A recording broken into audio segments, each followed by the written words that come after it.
Ces derniers mois, on a beaucoup entendu parler d'un plan appelé Action publique 2022. C'est un plan lancé par le gouvernement et quand on pense action publique, on se dit que ça va être un plan au service du public. Car les services publics, c'est à ça que ça sert. Eh bien non. Pour Sud Éducation, penser les services publics comme devant être rentables, c'est une aberration. C'est l'inverse de ce qu'ils doivent être. Au contraire, les services publics doivent servir à organiser la solidarité, à rendre un service au public, non pas dans une logique de rentabilité. C'est ce qui permet par exemple qu'à la SNCF, il y ait des lignes qui desservent de tout petits villages et que les gens puissent se déplacer partout en train. Ou qu'envoyer une lettre avec la poste, à Paris ou en haut d'un village de montagne, cela coûte le même prix.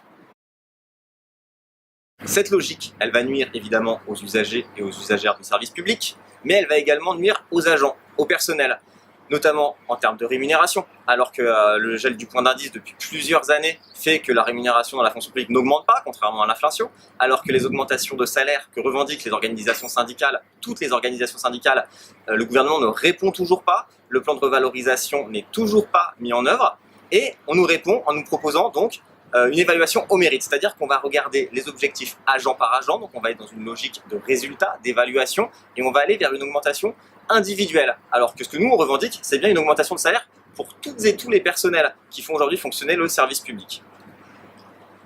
Dégradation aussi des conditions de travail à cause des suppressions de postes, 120 000 suppressions de postes prévues sur le quinquennat, 50 000 dans la fonction publique d'État. Ça va se ressentir évidemment, par exemple dans notre secteur, sur les effectifs. On voit que dès l'année prochaine, les postes au concours, que ce soit dans le premier ou dans le second degré, sont en baisse. Et on sait très bien, pour l'avoir déjà vécu avec les 80 000 suppressions de postes du quinquennat Sarkozy, ce que ça signifie. Ça signifie des dédoublements en moins, des options en moins, des classes qui ferment dans le premier degré, des options qui sont supprimées, des hausses d'effectifs dans tous les niveaux et donc une dégradation des conditions de travail.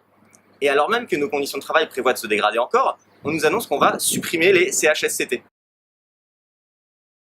Alors que la loi travail avait prévu la suppression des CHSCT dans le privé, la fusion des instances représentatives du personnel, c'est cette même logique qui va se mettre à l'œuvre dans le public. Donc ces CHSCT sont menacés et les commissions paritaires sont également remises en cause avec une prévision de baisse de leurs prérogatives. Alors ça peut paraître un peu obscur, on se dit tout ça finalement ça n'intéresse que les syndicats, et en fait non, car ces commissions elles ont un rôle évidemment sur les commissions disciplinaires, sur les parcours de carrière, sur les congés formation, sur les mutations, et tout ça ce serait laissé complètement entre les mains de l'administration.